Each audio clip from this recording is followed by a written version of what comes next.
eu gravar aqui, peraí. Continuação do livro, então, Vivendo Sem Máscaras.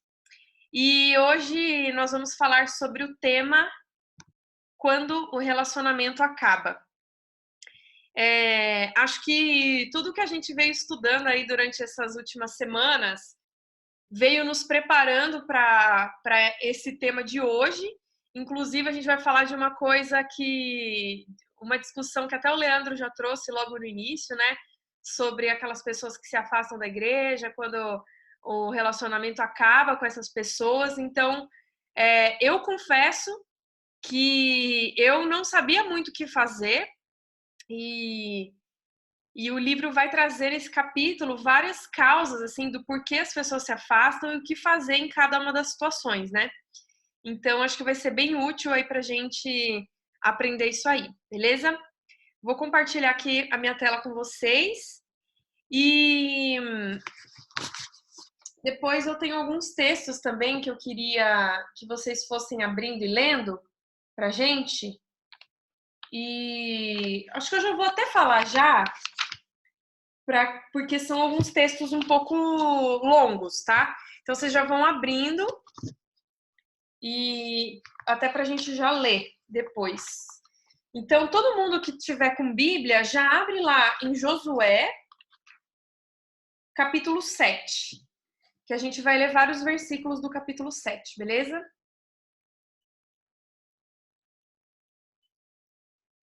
O pastor já tá de mascarinha, né? Pelo menos não tá comendo.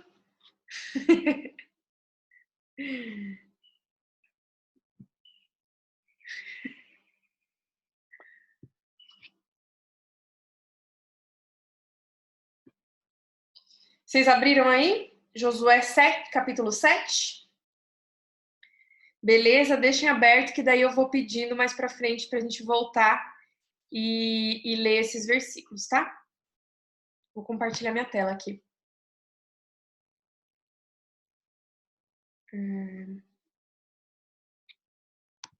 Cadê?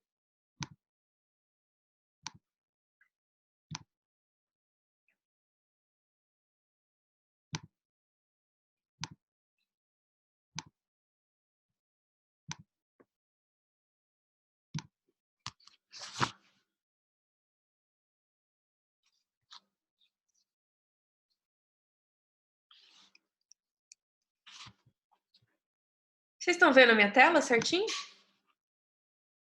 Então, o que vocês estão vendo? Os slides? O negócio aberto, né? Deixa eu ver.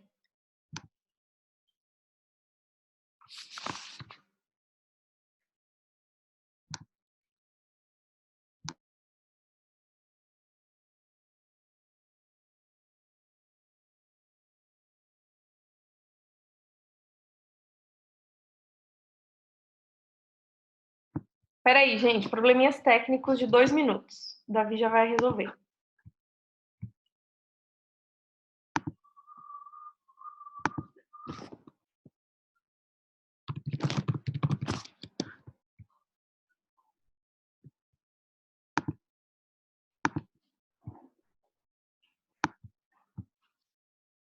Pode ser por mensagem?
Beleza, gente, resolvido. Deixa eu dar o play aqui. Bom, então, nós estamos estudando aqui no livro Vivendo Sem Máscaras vários aspectos, assim, sobre relacionamento com os irmãos da igreja, né? E vimos várias coisas sobre conflitos, sobre como nos aproximarmos, como tirarmos as máscaras para poder estreitar o relacionamento com os irmãos. E aí chega o momento da gente falar de uma coisa assim que é mais profunda, que é quando os relacionamentos ficam abalados, né? E a gente viu várias vezes que para ter um relacionamento não é fácil, né?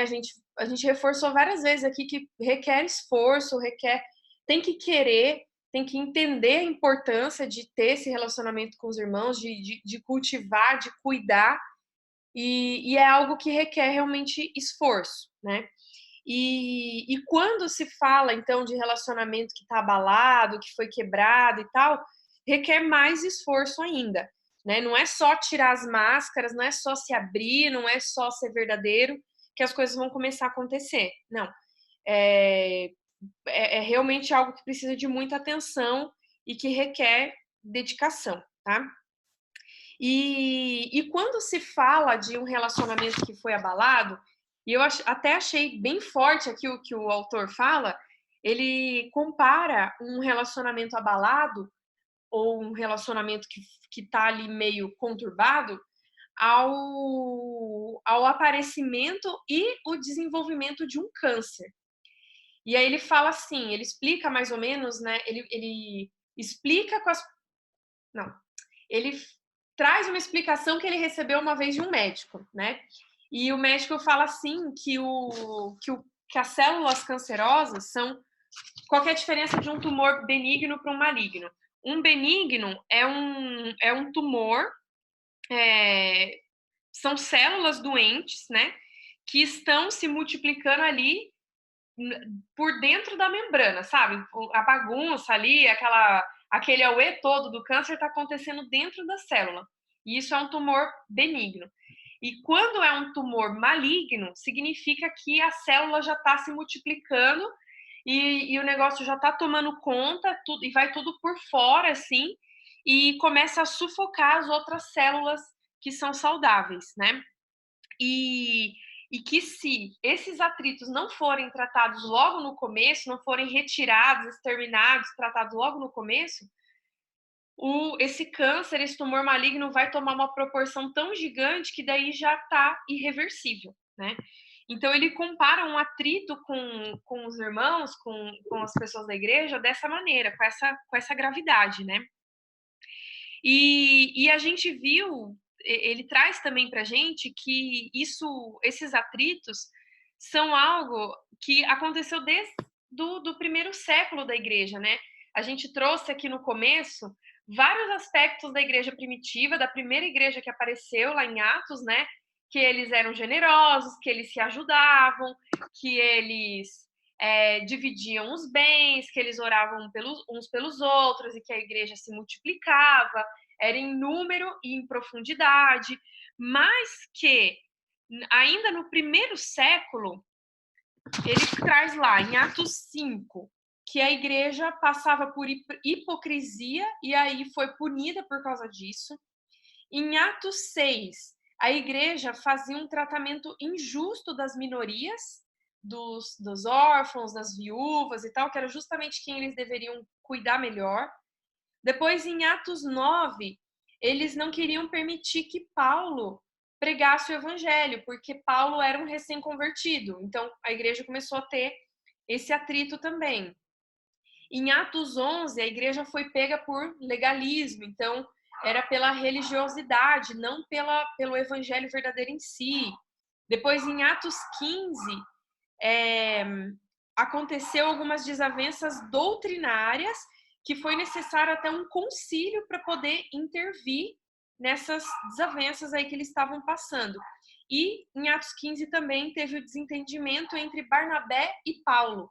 Então eles brigaram, se separaram Então, assim, não é uma coisa exclusiva de hoje em dia. A igreja está sujeita a isso e a primeira igreja, lá no primeiro século, também estava passando por isso, né?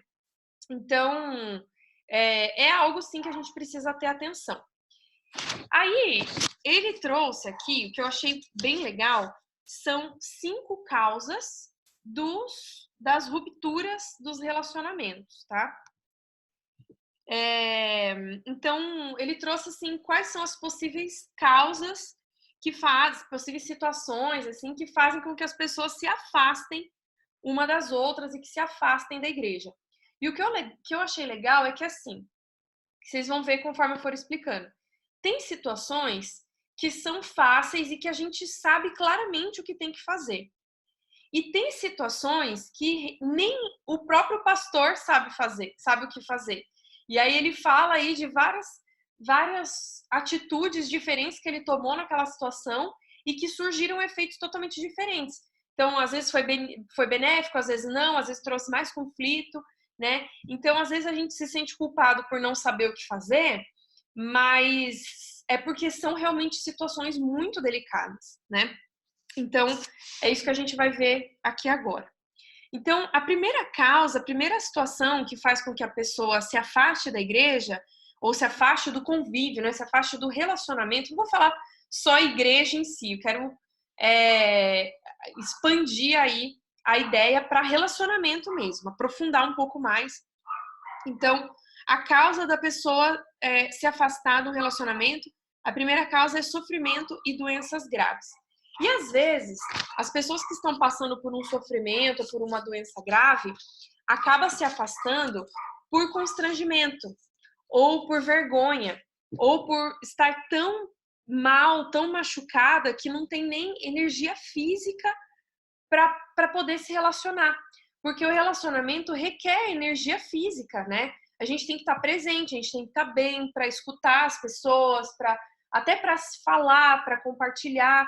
E às vezes, quando a pessoa está passando por algum sofrimento, por algo que aconteceu, ou por alguma doença grave e tal, ela realmente não tem energia física para isso. Ou então, às vezes, ela se afasta porque quer ficar longe dos olhares curiosos. Porque não é todo mundo que vai se relacionar com a pessoa com a intenção de ajudar. Às vezes ela se aproxima porque quer saber o que está acontecendo, porque é curioso, porque é fofoqueiro, porque quer sair contando para todo mundo. E às vezes a pessoa está passando por um sofrimento que não quer ficar falando, que não quer que todo mundo saiba e tal. E aí, por causa disso, ela acaba se afastando. E a gente viu isso acontecendo com Jó, né? Eu não vou ler todos os trechos, gente, porque mais para frente os trechos que a gente vai ler vão ser bem longos, então pode ser que não dê tempo, mas eu vou pincelar as histórias aqui nesse começo, tá? Então, a gente tem aí a história de Jó, que ele se isolou, ele procurou ficar sozinho, os amigos dele, antes de começarem a julgar ele, né? Mas até se encontraram com ele, foram lá, passaram pelo sofrimento em silêncio junto com ele, mas também sem ficar perguntando muito, sem ficar falando para ele voltar, para ele sair daquela. Não, respeitou ali o tempo sozinho que ele queria. Temos também o rei Saul, que passou por um momento de isolamento, e o próprio Jesus. O próprio Jesus, quando sabia do sofrimento que vinha, né, ele já estava sofrendo por dentro antes do sofrimento físico, e ele também buscou se isolar, ele foi lá para o monte, ele foi orar, ele buscou a Deus, ele não quis ficar com todo mundo. E então, assim, não é uma surpresa quando alguém quer ficar mais quieto porque está sofrendo ou porque está com doença grave. A gente não tem que se surpreender com isso. Mas a gente tem que ter um coração compreensivo mesmo, né? E aí a gente vai falar mais sobre o como agir mais para frente. Mas tendo essa ideia, ter esse coração compreensivo de que às vezes a pessoa quer realmente o tempo dela. Outra causa de afastamento das relações é o esgotamento ou a fadiga. E nos dias que a gente está vivendo hoje, isso está bem comum, né? Antes de coronavírus, isso já estava muito forte, era muita tensão, muito estresse, não só dentro da igreja, mas fora, né? Correndo com o trabalho, vive sem tempo, vive assim, com a bateria no 1% ali, de tanta coisa que tem para fazer. E aí isso se reflete dentro da igreja também, porque daí fica aquele corre dentro dos trabalhos da igreja e tenta atender todo mundo e tenta dar conta de todas as demandas e tal, até que essa pessoa chega num desgaste, sofre um abalo assim gigante e ela não quer mais, ela quer ficar quieta, ela quer descansar, ela começa a não ter mais tanto interesse nas coisas da igreja, principalmente aquelas coisas que demandem muita energia dela, né, que ela precise de colocar muita energia, muita atenção naquilo, e ela quer um tempo, ela quer descansar, e aí as pessoas também precisam entender esse tempo, né? As pessoas também precisam respeitar quem está passando por esgotamento e por fadiga. E isso a gente viu acontecendo também com o profeta Elias, porque o profeta Elias passou por muita coisa, por muito estresse. Ele se posicionou sozinho contra o rei Acabe e a esposa Jezabel. Ele também enfrentou os profetas de Baal. Ele também passou por lutas que duraram anos, até que chega uma hora que ele vai sozinho para o deserto, e aí lá sozinho no deserto ele perde as estribeiras lá, perde equilíbrio e fica esgotado, fica fadigado a ponto de pedir para Deus tirar a vida dele, né? Ele pediu para morrer. Mas aí nesse texto eu queria abrir, gente, que está em 1 Reis 19, de 1 a 5. Quem que pode abrir esse texto? Eu não tô vendo todo mundo, tá? Quem abrir pode. Quem abrir o texto pode já começar a ler. Josué. Não. 1 Reis 19, de 1 a 5.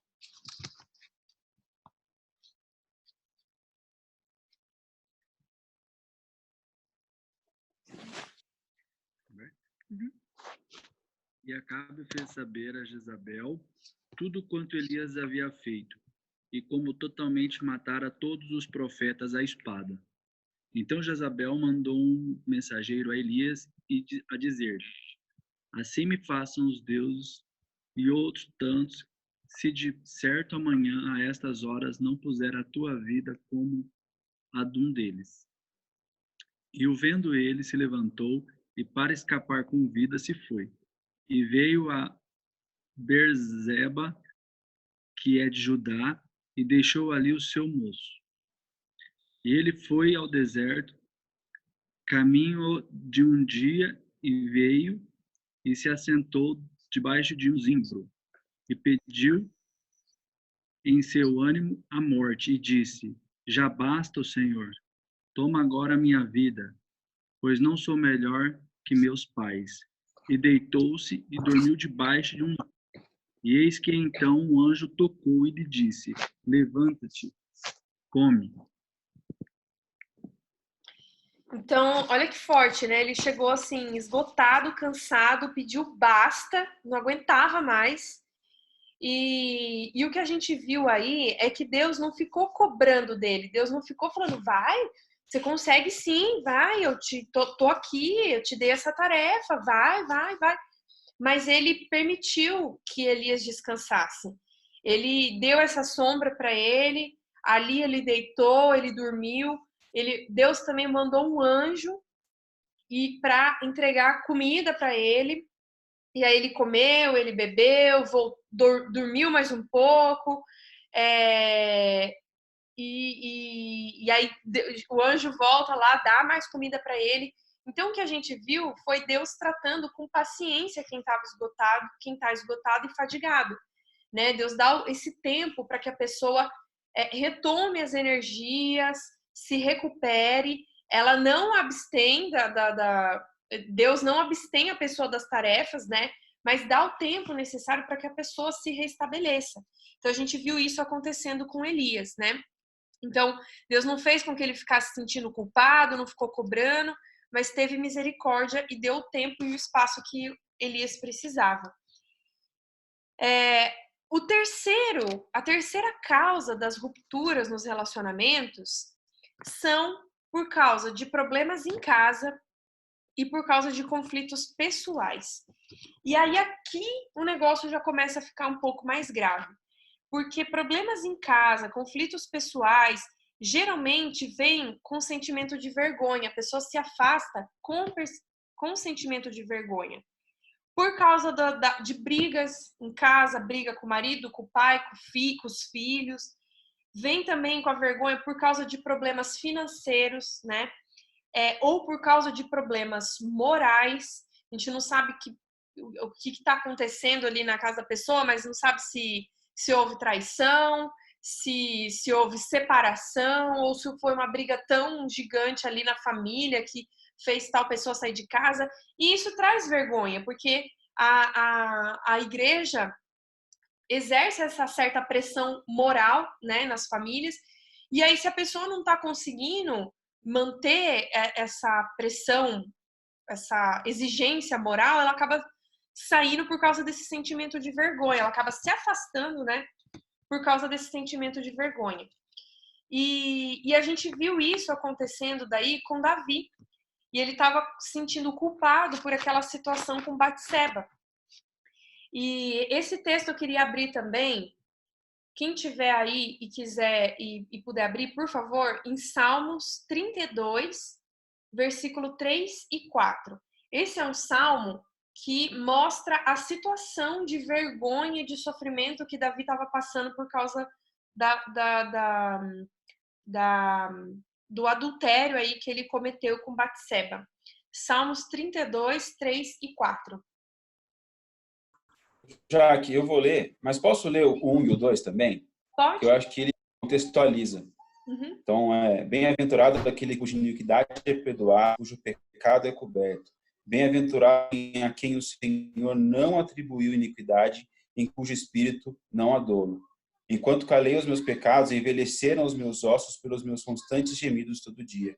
Porque a tua mão pesava dia e noite sobre mim, e o meu vigor se tornou em sequidão de estio. Então, assim, ele descreve toda a fraqueza e o sentimento de culpa que ele estava sentindo. A gente vê que ele não tinha força para fazer o que ele normalmente faria, né? Davi era um rei que compunha hinos, que ia para a guerra, que tomava decisões importantes, né? Ele tinha tarefas importantes assim para serem cumpridas. E a gente percebe que ele descreve sequidão de ossos, ou seja, ele não tinha força mais nem para fazer essas coisas que ele já estava acostumado a fazer, compor hinos, ir à guerra, nem comer ele comia, né? Porque ele estava jejuando lá de sofrimento, pedindo pela vida do filho dele, que Deus levaria. Para quem não lembra da história, né? Ele engravidou a Batseba e ele mandou matar Urias. E aí veio Natan e falou: ô Davi, deixa eu te falar uma coisa. O que você faria na seguinte situação? Tem um cara super rico que tem muitos bois, muitos cordeiros, muitas terras, e tem um cara que é muito pobre, ele só tem uma cordeirinha, ele cuida muito bem dessa cordeirinha, ele até dorme com essa cordeirinha de tão queridinha que é. E aí esse cara rico recebeu uma visita e ele mandou matar a cordeirinha daquele cara pobre para poder servir para visita, em vez de pegar os animais dele. O que você acha? Aí o Davi ficou... Imagina que absurdo isso aí! Quem que é esse cara? Manda matar agora! Isso é um absurdo, isso é um absurdo! Aí o Natan vem e fala: então, esse cara é você. Porque Deus te deu o reino, Deus te deu tudo que você quiser, te deu riqueza, te deu mulheres, e você foi lá e pegou a mulher do Urias, né? E aí que ele caiu em si, teve essa vergonha, e ainda mandou matar Urias, né? Aí ele caiu em si, ficou envergonhado, Deus mandou um castigo, falou: olha, por causa disso, o filho que você teve com a Batseba vai morrer. E aí ele jejuava, ele pedia, e era vergonha, era tristeza, e ele ainda tinha esperança que o filho fosse sobreviver, ainda tinha esperança que Deus fosse ter misericórdia, e não teve, né? Deus cumpriu o que ele falou, matou ao filho, e depois ele voltou, depois que tudo se concluiu, foi feito o que tinha que ser feito, e ele voltou aos afazeres, ele voltou à rotina, aí ele casou da maneira certa lá com a Batseba e tal, teve outro filho com ela, que foi Salomão. Mas assim, até então, até isso se resolver, as pessoas vão passar por conflitos, por questões, pelo relacionamento ali, ela com Deus, questões a se resolverem, ela com Deus. Então, é muito delicado o que a gente vai fazer para poder lidar com as pessoas que estão nessa situação, né? E aí é nesse ponto mesmo que o próprio pastor fala que às vezes até ele não sabe o que fazer. E aí ele fala, ele não sabe se ele vai atrás da pessoa e exorta e faz que nem Natan, né? Ou se ele dá o tempo para a pessoa se resolver sozinha, se reestabelecer. E ele diz que ele já fez das duas maneiras, e das duas maneiras teve pontos positivos e negativos, né? Aí eu quero ler aqui para vocês o que ele descreve. Que ele já teve respostas da seguinte maneira, ó. Peraí.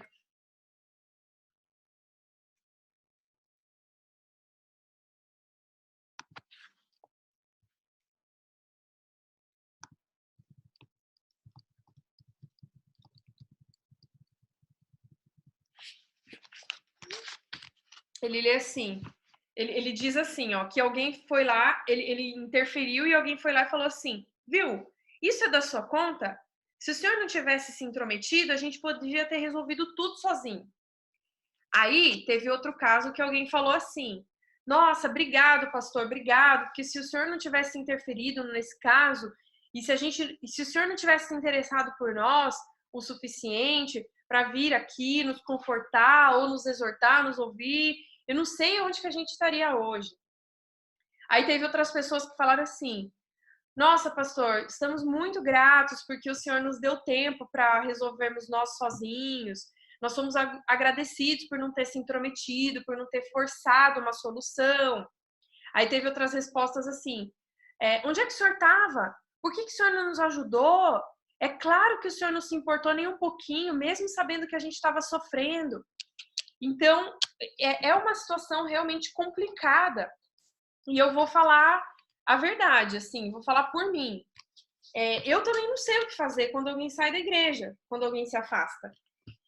Eu penso se eu fosse a pessoa, porque se tivesse acontecido alguma coisa que me levasse a sair, eu não ia querer que ninguém me incomodasse.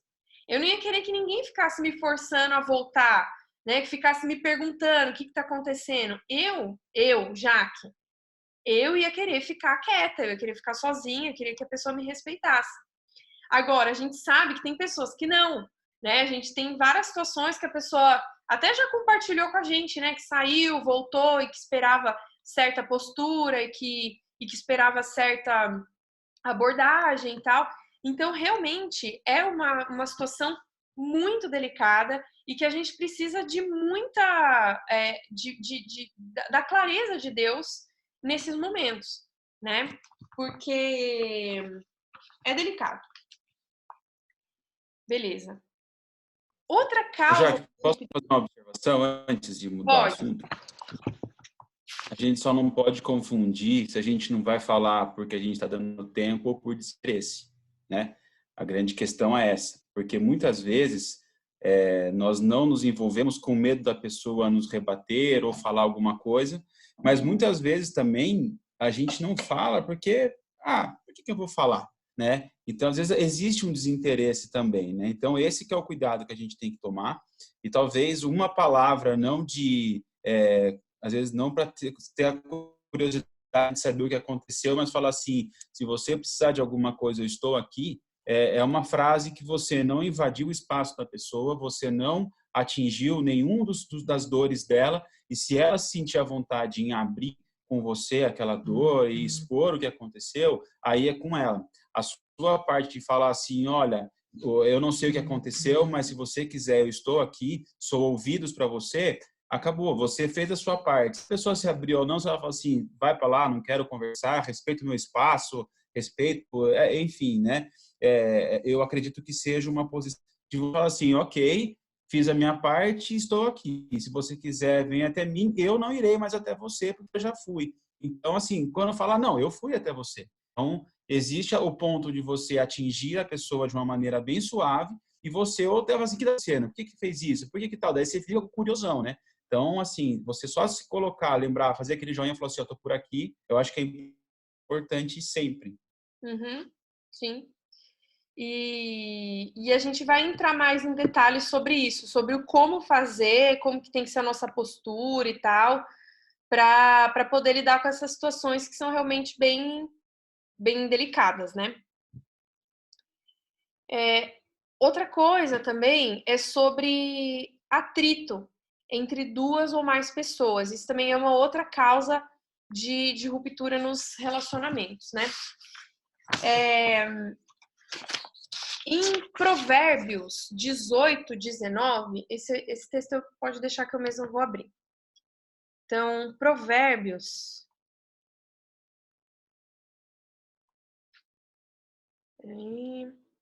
Provérbios 18, 19 diz assim: o irmão ofendido resiste mais que uma fortaleza.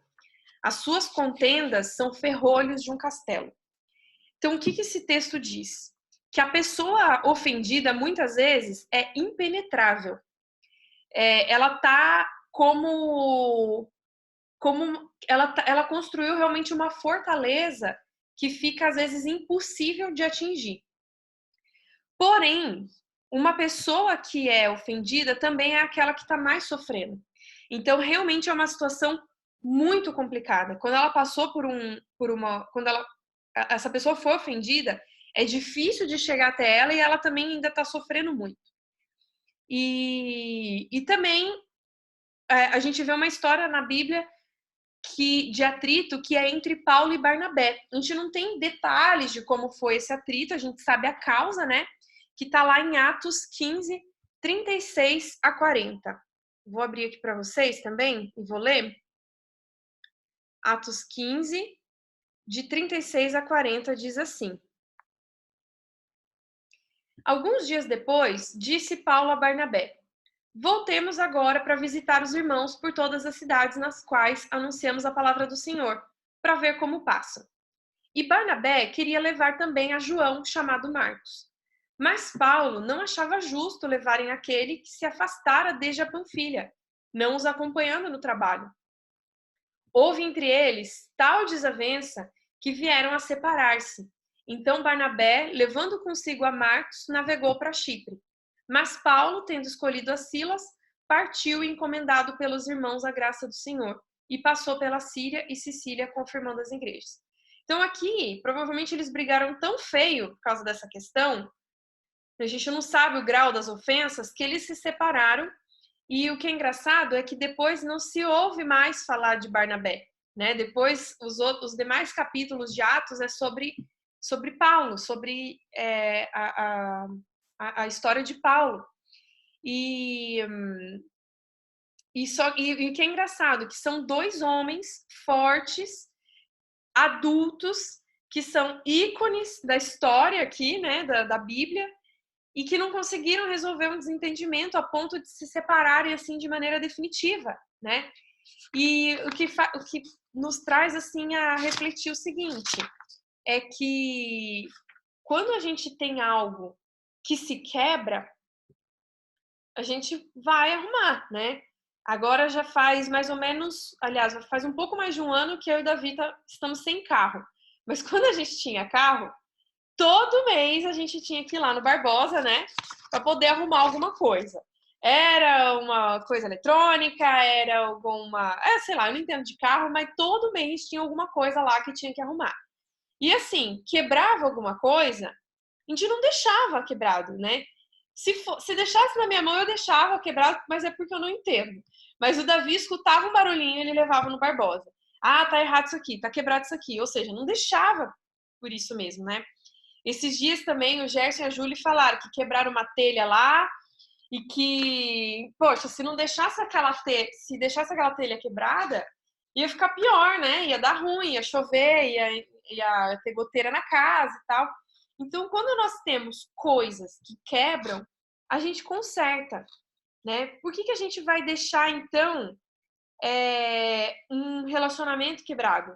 Por que a gente vai deixar um conflito aumentando até o ponto de ficar irreversível, da gente não conseguir mais voltar a conversar com essa pessoa, né? Às vezes a ponto de não conseguir mais olhar para essa pessoa.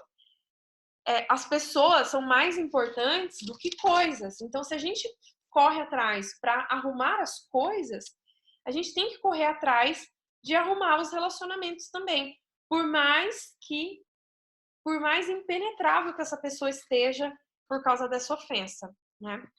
E nós já vamos ver também agora mais para frente como que deve ser feito isso, tá?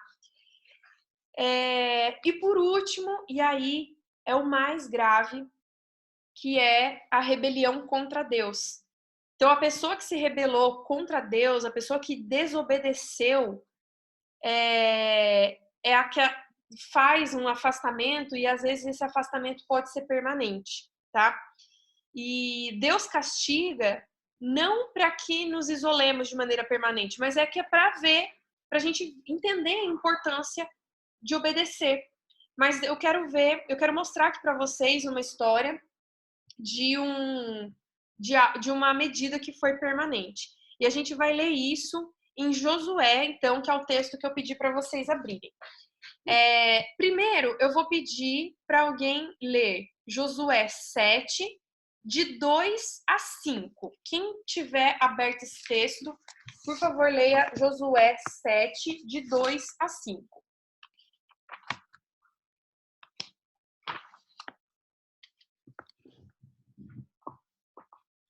Só para contextualizar, então, vocês, esse texto é voltando para a história do povo hebreu, tá? Eles tinham saído, né, do Egito, já tinham andado 40 anos no deserto, que foi a aula que o Gerson, que o Davi trouxe e tal.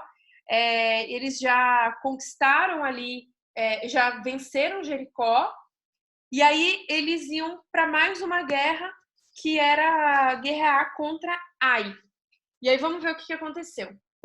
Quem que vai ler? Gente, eu não tô vendo todo mundo. Abre o microfone aí e começa. Se quiser, eu leio.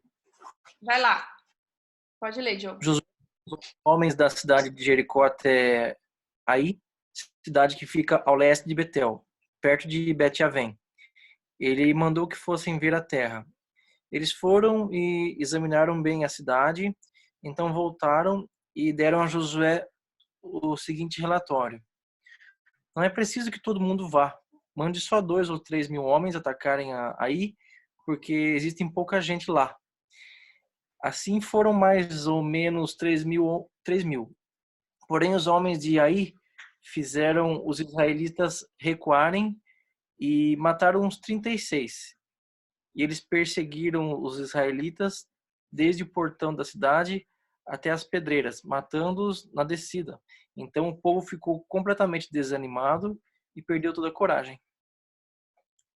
Obrigado, Diogo. Então, gente, eu expliquei aqui para vocês que a rebelião contra Deus é a causa de ruptura de relacionamento mais grave que existe. E a gente vai entrar agora para saber, então, o que fazer em situações de relacionamentos que foram quebrados, tá? E a gente vai começar com esse que é o mais grave, que é de desentendimento com Deus, vamos dizer assim, rebelião contra Deus. A partir desse tratamento mais grave, a gente vai saber também o que fazer nas demais situações, tá bom? Então, a primeira coisa a se fazer é a gente perceber que tem alguma coisa errada, tá? A gente viu o que aconteceu, o que o Diogo leu aqui nesse texto.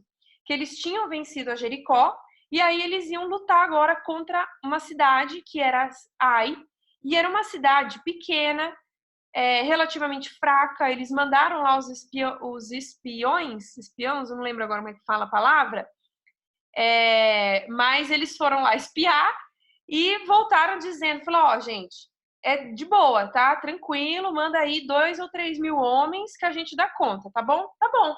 Subiu lá os 2, 3 mil homens e aconteceu que a resistência foi maior do que eles imaginavam. E aí já teve mortes ali logo de cara, eles saíram correndo, foram fugindo. No fim, lá na descida, o povo, os homens de Israel foram pegos. E aí aqui diz no último versículo que o Diogo leu, e o coração do povo se derreteu e se tornou como água. Então, o primeiro ponto é a gente perceber que tem alguma coisa errada. O povo de Israel estava super motivado, estava vencendo tudo, estava super confiante, porque tinha vencido Jericó, que era uma das cidades mais fortes. E, de repente, eles estavam assim, o coração derreteu e se tornou como água. Então, eles começaram a ficar sem energia, eles perderam a confiança, eles começaram a desconfiar, será que a gente vai conseguir? O que está acontecendo? Começaram a ficar perdidos. Então, a primeira coisa é a gente ver, tem alguma coisa errada, né? Não está normal. E a gente vê isso nos relacionamentos como? É aquela pessoa que antes era super feliz, era super alegre, que se encontrava com todo mundo e estava super bem, e de repente está perdendo brilho, e de repente não dá risada mais, não se diverte mais, fica constrangida de olhar nos olhos, e aí já não está em todas as programações mais. Enfim, a gente vê que a pessoa era de um jeito e, de repente, mostra sinais que tem alguma coisa errada. Então, a primeira coisa, o primeiro passo é esse, tá? O segundo passo é entender o que aconteceu. E a gente vai ver isso em Josué 7, de 6 a 9. Quem pode abrir esse texto? Quem pode ler isso pra gente?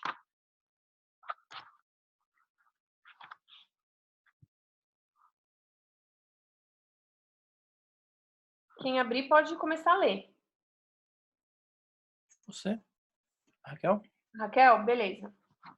Em sinal de tristeza, Josué rasgou a sua roupa e se jogou no chão, com o rosto em terra, na frente da arca da aliança de Deus, o Senhor. Os líderes de Israel fizeram a mesma coisa e ficaram ali com Josué até tarde. E fizeram como ele.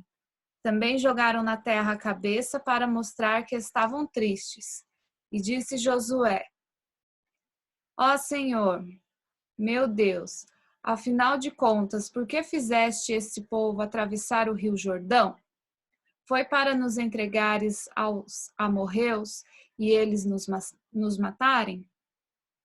Por que não ficamos do outro lado do Jordão? Senhor, peço desculpas, mas já que Israel fugiu do inimigo, o que posso dizer?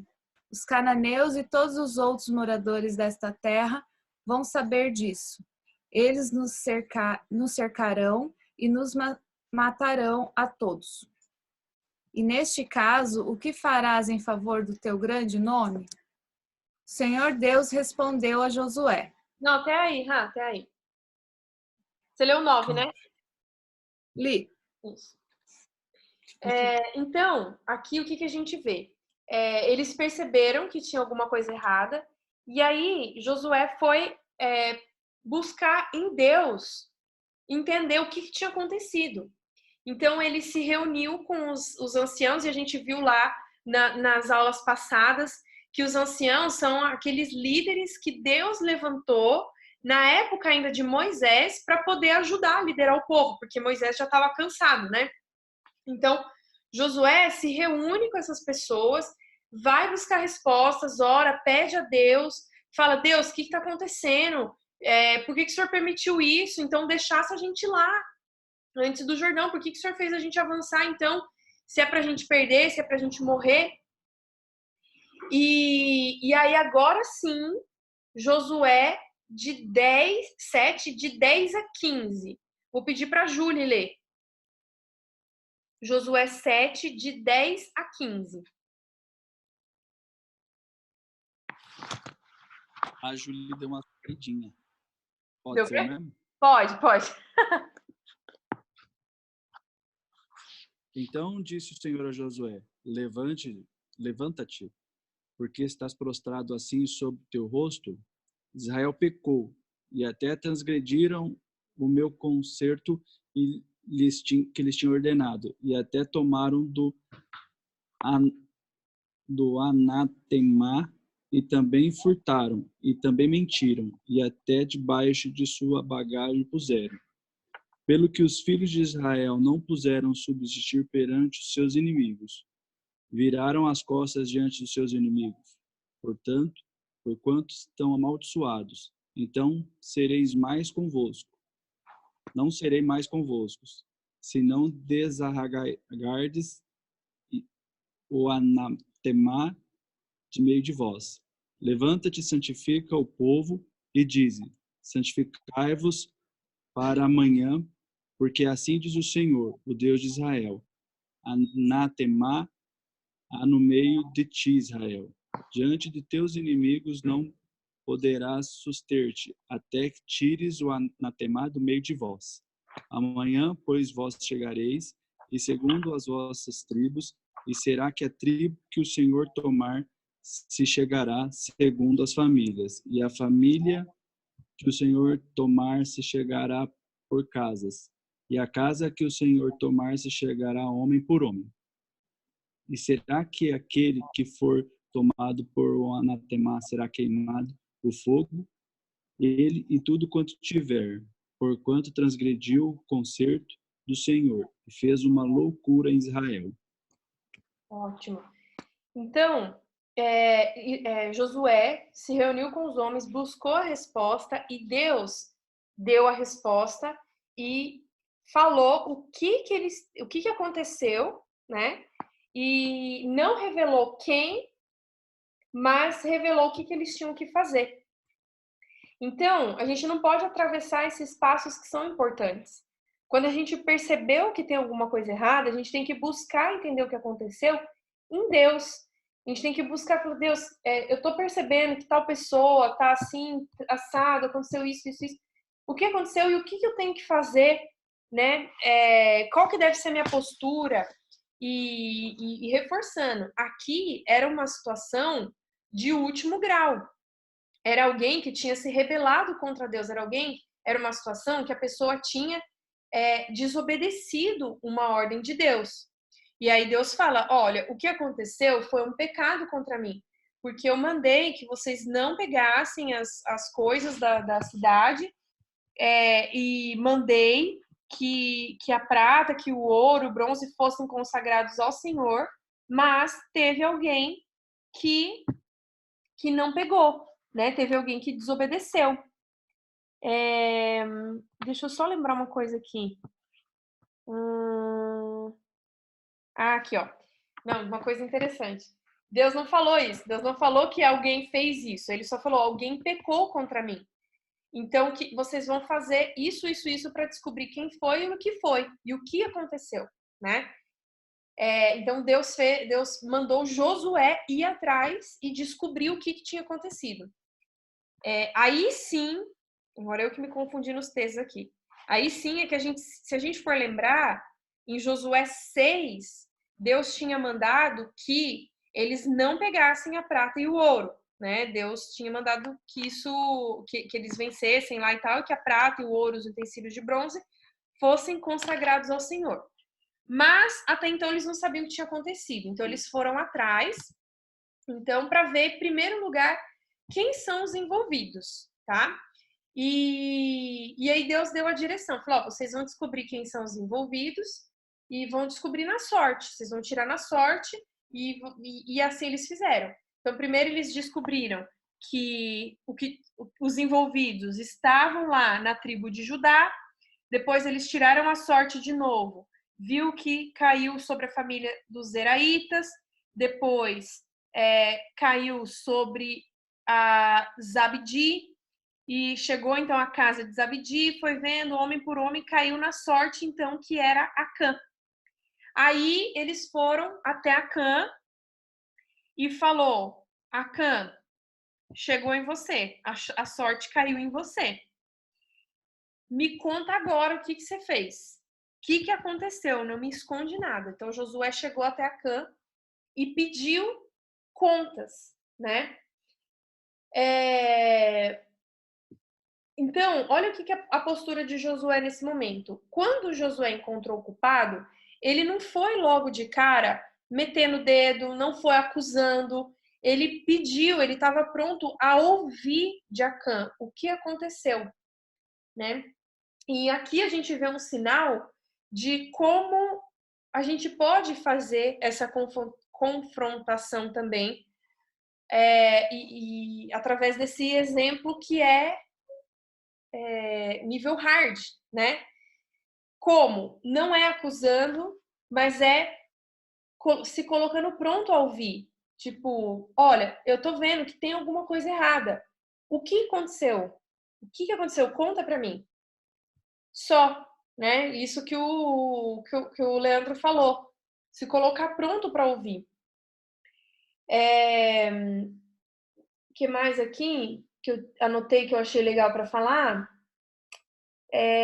Aqui, que essa confrontação realmente ela é difícil, principalmente quando está relacionado a um pecado contra Deus. É vergonhoso para a pessoa, é difícil para a pessoa, é dolorido para a pessoa e é desconfortável até para quem está indo atrás. Imagina também para a situação de Josué, né? Que, poxa, ele está lá como líder, deu errado, homens morreram, ele descobriu o culpado, ele tinha essa responsabilidade de ir atrás e ele foi muito sábio nessa postura, né? Ele tinha todos os motivos para ficar muito bravo. Falou, cara, o que você fez? Você é idiota.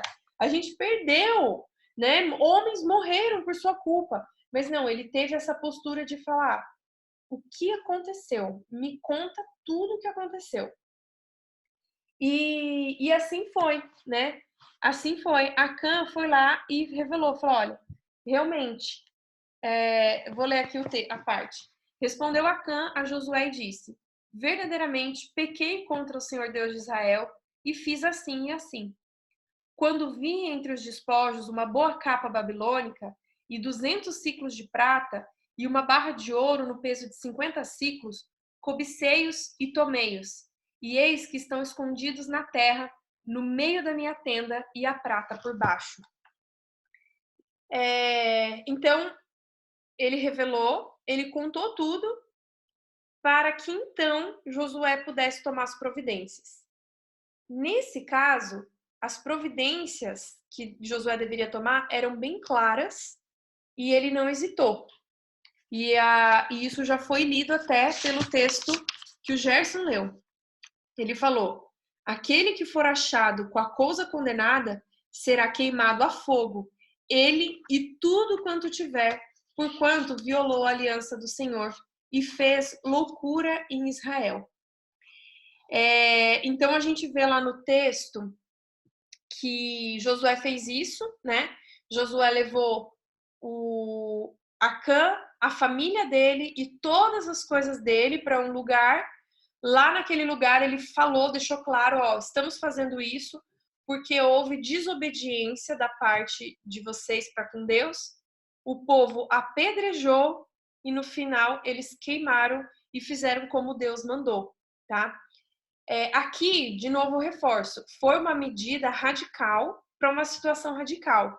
Mas o que a gente aprende com essa situação tem que fazer o que for necessário. Tem que fazer o que for necessário, a gente não pode fugir disso. Josué poderia ter sido fraco, poderia ter ficado com dó, poderia não ter feito nada, ou poderia ter só mandado ele embora, mas Deus mandou matar, Deus mandou queimar, e ele foi lá e fez.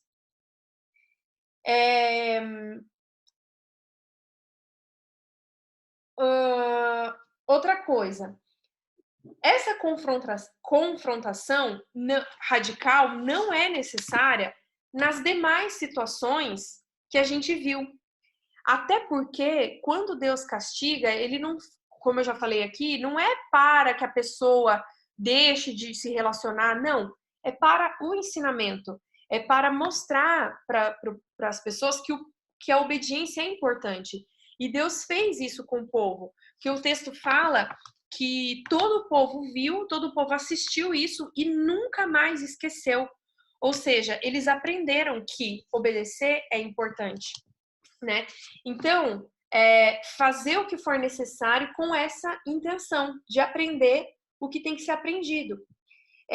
Em muitas situações, como a gente falou, em caso de doença, em caso de cansaço, em caso de problemas na casa, em casos de contendas com outras pessoas e tal, a nossa abordagem tem que ser branda, como a de Josué, mas não também deixando de fazer o que for necessário, tá?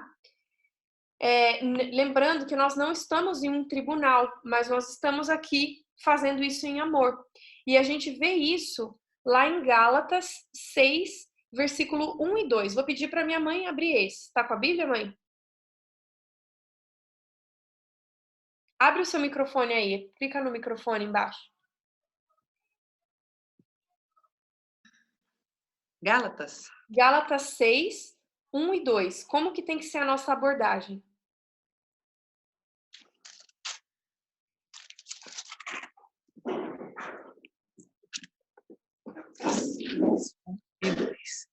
Irmãos, se alguém for surpreendido em alguma falta, vós que sois espirituais, corrigi-o com espírito de brandura e guarda-te para que não sejas também tentado.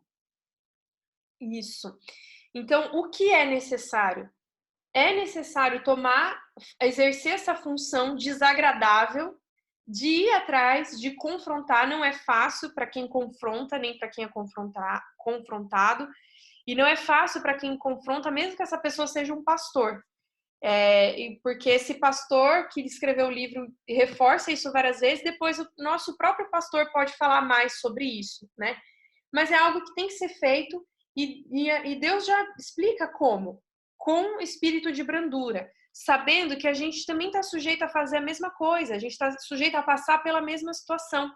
Então a gente tem que, além de tudo isso, também ter cuidado para não fazer a mesma coisa, tá?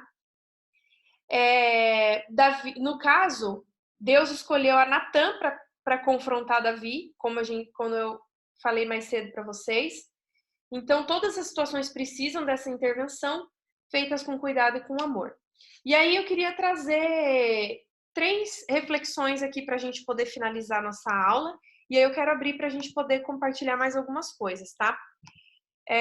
A primeira coisa, aquela clareza de que são vários os motivos de afastamento. Então, a gente tem que ter essa sensibilidade para perceber se a pessoa está realmente precisando de tempo ou se a gente está precisando realmente ir atrás, né? A gente tem que ter essa sensibilidade e buscar em Deus essas respostas, em primeiro lugar. Ter clareza também de que aqueles afastamentos que envolvem o pecado contra Deus tem que ter intervenção, né? Diferente daquele caso de cansaço, caso de doença, que não é que a pessoa só quer um tempo, né? Mas quando é pecado, quando é algo mais grave, tem que ter uma intervenção, isso não se cura sozinho. Outra coisa, outro ponto, tem que ser feito o mais rápido possível, porque como o pastor falou no começo do capítulo, é como um câncer que se você deixar, vai sufocando as outras células saudáveis a ponto de se tornar irreversível. E o terceiro ponto é que vai ser doloroso, mas que vai ser gratificante. Vai ser doloroso, mas vai ter aprendizado, vai ter crescimento, vai ter evolução, depois a pessoa vai se aproximar de uma maneira bem mais forte, mais intensa, tá? Então, isso tem que trazer a nossa cabeça quando a gente for tomar essas atitudes. E agora eu vou abrir para vocês, se vocês quiserem compartilhar alguma coisa, o próprio pastor, se quiser falar alguma coisa.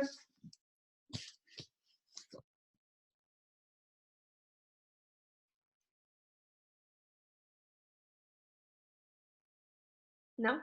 Sim? Eu já aqui. Enquanto você falava, eu pensava na questão da contextualização. Aula de homilética, a gente aprende a contextualizar um texto. Que analisar um texto fora do seu contexto faz com que a gente cometa aí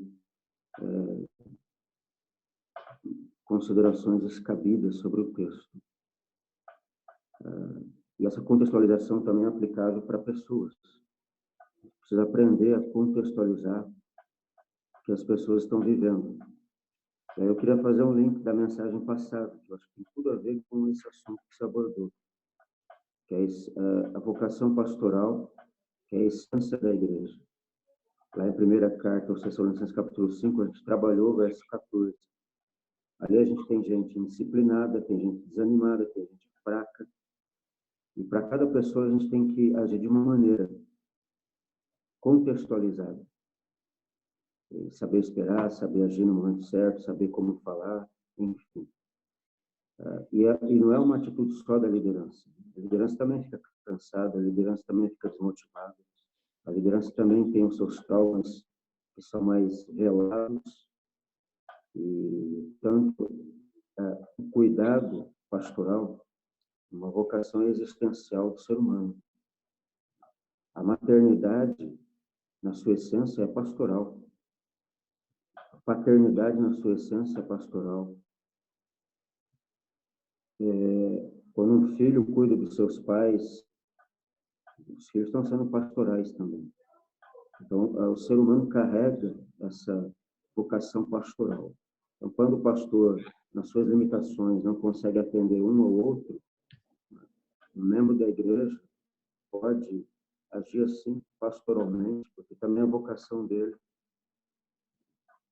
essa reciprocidade, essa mutualidade é imperativa no Evangelho.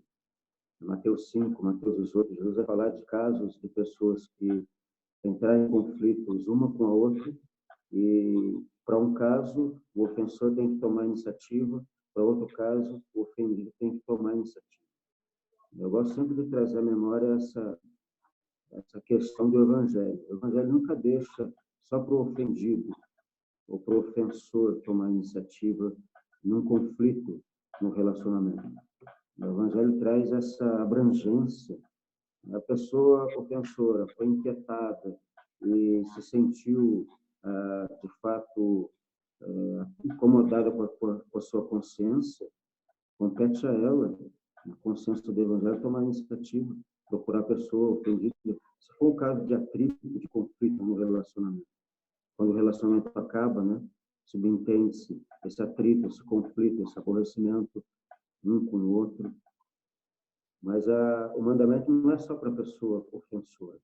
O mandamento também é para a pessoa ofendida. Se a pessoa ofendida está incomodada e o ofensor ainda não tomou consciência da ação dela, o ofendido pode procurá-la. Então, esse território da mutualidade, da reciprocidade, é muito criativo esse território, muito transformador na família, no casamento, na própria igreja. Não fica restringido só à liderança, não fica burocratizando o relacionamento na sua revitalização. Eu queria chamar a atenção para esses textos aí, Mateus 5, Mateus 18, primeira carta aos Tessalonicenses, capítulo 5, dentro do que você falou.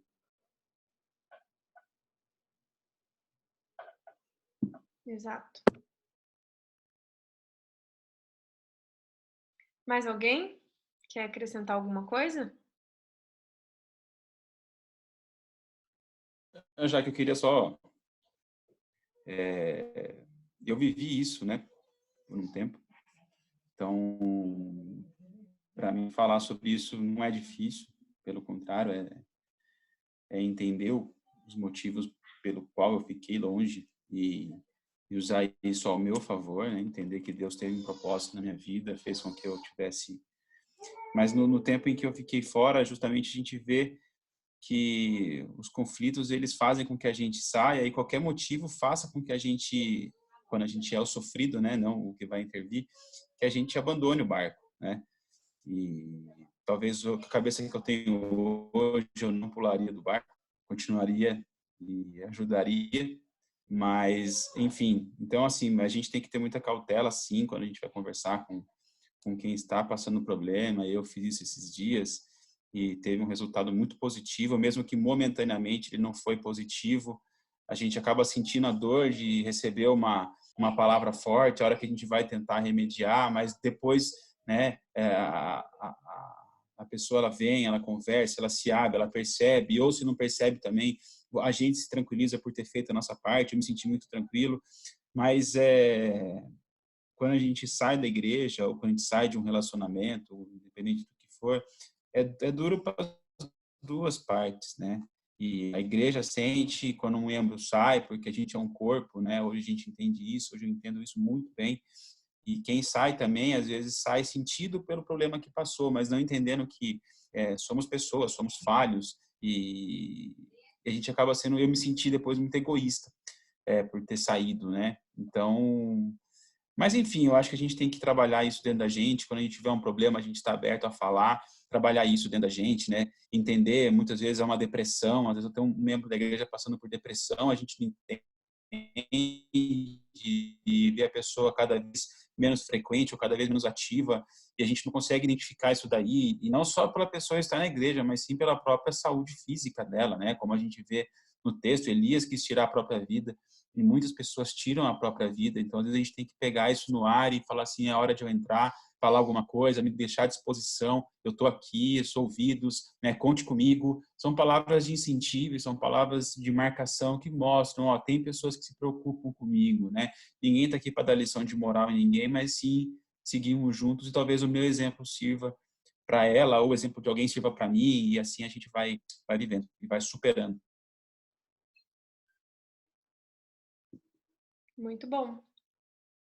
E excelente a percepção, né, de que às vezes até o tempo que a pessoa precisa ficar fora é necessário, né? Então é muito delicado mesmo. A gente falar, ah, volta, ou não sei o quê, porque no seu caso até você colocou isso, gerou isso como aprendizado, mas hoje você se arrepende, mas tinha que ter acontecido assim, né?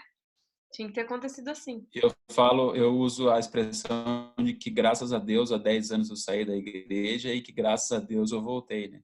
Então, foi uma experiência que ele me mostrou alguns caminhos que eu tinha que aprender fora da igreja para poder entender a igreja e hoje fazer diferente, né? Então, muitas vezes, alguns passam por algumas coisas para poder, não ensinar, mas usar de exemplo, né? Não acho que não tenho que ensinar ninguém.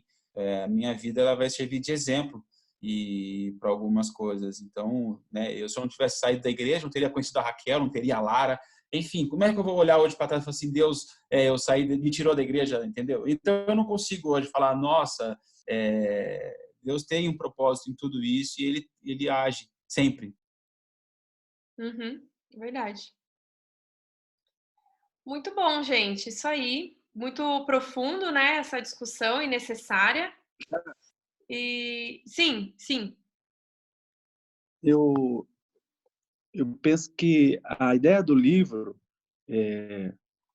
no fundo, a ideia das máscaras aí que ele fala é trabalhar a questão dos relacionamentos, né? E tentar trabalhar a questão da profundidade dos relacionamentos. Então, a ideia central é o seguinte: eu imagino que seja, né? A gente está estudando ainda, mas para você ter relacionamentos profundos, você precisa tirar suas máscaras. E eu acho que essa ideia de ter relacionamentos profundos te dá a condição de intervir positivamente na vida dessas pessoas que de repente se afastam da igreja por algum motivo. Porque eu acho que é difícil, por exemplo, o caso da liderança, o pastor tem ali, né, uma figura de liderança e tal, mas eu acho que, por exemplo, eu interferi, o Leandro acabou de dar um testemunho de que ele se ausentou da igreja por algum tempo. Se eu tenho um relacionamento superficial com o Leandro, eu acho que é complicado eu conseguir interferir de alguma maneira significativa para ele retornar na igreja. Então, eu acho que, pegando a ideia central do livro, que a gente pode aprofundar também na ideia de que é o seguinte: eu posso ser atuar significativamente na vida das pessoas que se ausentam da igreja, desde que eu esteja me relacionando com profundidade com essas pessoas, porque daí eu tenho credibilidade para falar. A pessoa vai se dispor a me ouvir porque confia em mim, porque acredita no que eu quero o melhor para ela. Agora, se eu tenho um relacionamento superficial, às vezes acho que as pessoas talvez nem vai dar muita bola quando eu chegar, tô aqui, quero te ouvir e tal, entendeu? Então, eu acho que o exercício começa desde já, né? A gente buscar nos conhecer, ter relacionamentos profundos entre nós, para que quando alguém tenha uma situação difícil, a gente tenha harmonia para poder chegar e trocar uma ideia legal e ser positivo nesse momento difícil que a pessoa está passando. É isso. Sim, muito importante mesmo. E até para nos estimular já ter esse relacionamento mais profundo, para, se precisar, intervir dessa maneira, né? Já ter essa proximidade para fazer isso, né? Verdade. Gente, eu vou finalizar então essa aula. E foi muito bom mesmo a gente discutir isso. Ainda tem muitos capítulos aqui pela frente, pelo menos metade do livro. Então, a gente ainda vai aprofundar mais algumas coisas, algumas questões, trazer mais trazer à luz, assim, algumas mudanças que a gente pode ter no nosso comportamento aqui enquanto igreja, né? E é isso. Eu vou pedir para o meu pai fazer uma oração, então, para a gente poder finalizar, tá bom? Ok. Oremos, então. Senhor nosso Deus, nosso Pai, estamos na Tua presença, Senhor, ouvindo da Sua palavra, dos Seus ensinamentos. Pedimos, ó Pai, que o Senhor abra a nossa mente, o nosso coração, para que nós possamos compreender os relacionamentos na sua totalidade, na sua profundidade, principalmente, Senhor, o relacionamento contigo. Ensina-nos, ó Pai, a andar nos seus caminhos, aprender os seus preceitos, viver no centro da sua vontade, amadurecendo, Senhor, os nossos relacionamentos com profundidade, com inteireza de coração, meu Pai, e com a orientação do Teu Santo Espírito. Pedimos isso no nome santo de Jesus. Amém.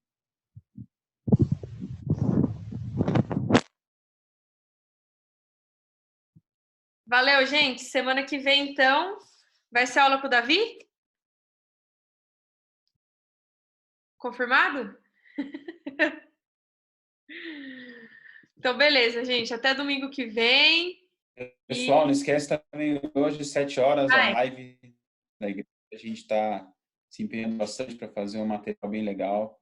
Então, não esqueçam, o link está no Instagram da igreja, está no WhatsApp da igreja, então não tem desculpa para não... Beleza. Falou. Até hoje à noite, então, gente. A gente se encontra na live. Falou.